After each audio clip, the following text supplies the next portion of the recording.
লোকসভা নির্বাচনে এককভাবে ৩৭০ আসন নিয়ে ক্ষমতায় আসতে চায় বিজেপি। দলের এই লক্ষ্য ঠিক করে দিয়েছেন স্বয়ং প্রধানমন্ত্রী নরেন্দ্র মোদী।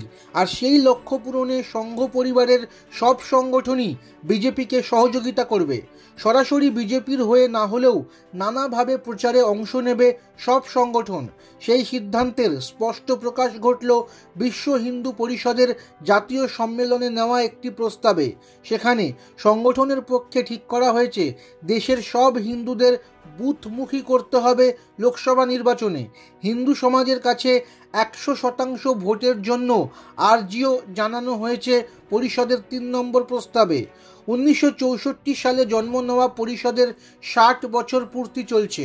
গত মাসেই অযোধ্যায় রাম জন্মভূমি মন্দির স্থাপনের পরে উজ্জীবিত পরিষদ এবার বিজেপির ভোটের লড়াইতেও আড়াল থেকে অংশ নিতে চায়। সংঘ পরিবারের মূল সংগঠন আরএসএসও শতবর্ষের মুখে। সেই জায়গায় দাঁড়িয়ে পর্ষদের কাছে হিন্দুদের কাছে ১০০% ভোটের আর্জি জানানোটা রাজনৈতিকভাবেও গুরুত্বপূর্ণ।